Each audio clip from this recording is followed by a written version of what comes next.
जमी कस्तूरी मृगटे बुली चली था खोजुता ये बास्ना क्यों आसूचे किंतु से भूली जाए तार नाभि कमंडल तार नाभि ही कस्तूरी अच्छी ठीक सेमती भाव में स्वभाव कवि गंगाधर मेहर सबकि भूली जाते भक्ति कवितार तो अति चमत्कार भाव से वर्णना करती मुदार मातर मोर नुहे बोली कहवाकू नहीं बाट दुरु श्री चरणे अर्पण करुछि घेनता विश्व सम्राट कवि सबु समय अन्य मान को श्रेय दिखाई आपण मैंने भावी पार्टी आज्ञा मैंने कहते किसी वर्ष आगु एवं भी किसी वर्ष आगु सबू भूलिया जातिर कर्ण कुटीर थिला चाल घर थिला चाल छपर घर थिला केही भी उन्नत नथिले धनी श्रेणी नथिले गंगाधर मेहर कहते से समय जितेबले एत सुंदर सुंदर काव्य कविता लिखुले 1885 मसीह आज्ञा बरपाली जमीदार चाकरी जो साक्ष्य ग्रहण करने जितेबले जमीदार विपक्ष से साक्ष्य देते से जमीदार आक्रोशर शिकार होते मानसिक अत्याचार करा शारीरिक अत्याचार करा तथापि गंगाधर मेहर कवि हिसाब से लेखनी चालना केतबेले बंद कर लेखनी आहरी आहरी आगक जाइला से बहुत उपहास होते जितेबले विभिन्न प्रकार लोक कहते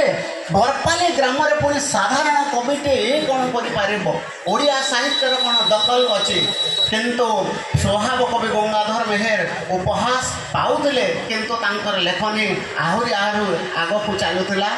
खद्योतर खेद कवितार से एक कथा को संपूर्ण रूप से व्यक्त करती देहे मोरा ज्योति थिबा नाही मोते जना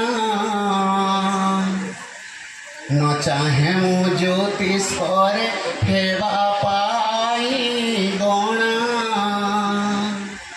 तथापि मानवे मते उपहास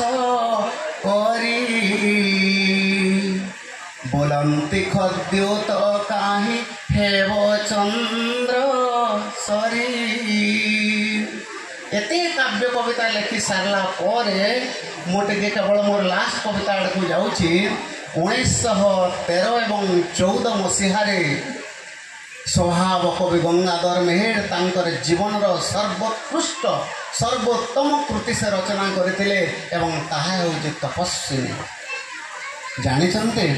गंगाधर मेहर साहित्य होउची निर्वासन तपस्या रूपांतरण करुथवार कवि होउछन्ते स्वभाव कवि गंगाधर मेहर स्वभाव कवि गंगाधर मेहर कविता भूमि भूमा पर्यंत दुबरु द्रुम पर्यंत प्रत्येक जगार साधारण पुरुषरु नारायण पर्यंत खद्योतरु कोटि कोटि सूर्य धारण करिथबा भगवान नारायण पर्यंत विस्तृत सबु समय कह जाए अति सुंदर भाव में स्वभाव कवि गंगाधर मेहर से कविता रचना करुले अनेक कवि सहित तुलना करा भक्ति कवितार से अति चमत्कार भाव में सर्वभारतीय स्तर में उत्कृष्ट कविर मान्यता पाई गुरु रवींद्रनाथ ठाकुर गोटे गीतांजलि गोटे कैंटोरे से कहते पंक्ति माथा आमे नाता करे तुम्हार चरण धोलार तले रवींद्रनाथ टैगोर एते बड़ा कवि है कहले हे भगवान मु प्रति समय मोर मथा को नतमस्तक करिछि ए नतमस्तक करिछि एइपाई तमर चरणर प्रत्येक धूली रेणु को मु धारण करबा पाई चाहे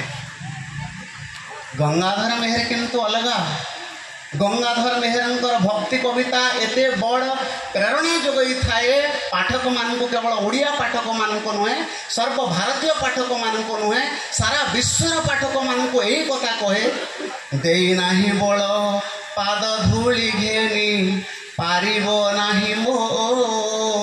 मुंड कोटि कोटि रवि धूली रूपे तुम्भ पादे होई छंती रुंड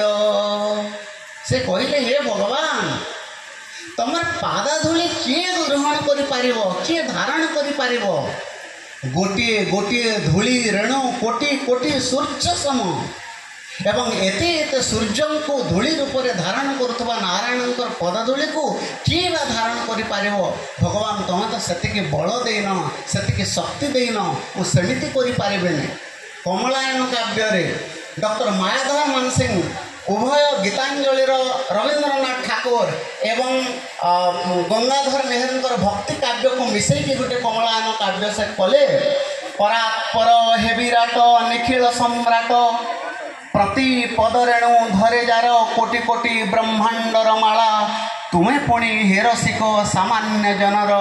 ଲୋତକ ବିନ୍ଦୁରେ ରହି ବିରାଜ ଆନନ୍ଦେ, ଲୋତକ ବିନ୍ଦୁରେ ରହି ବିରାଜ ଆନନ୍ଦେ।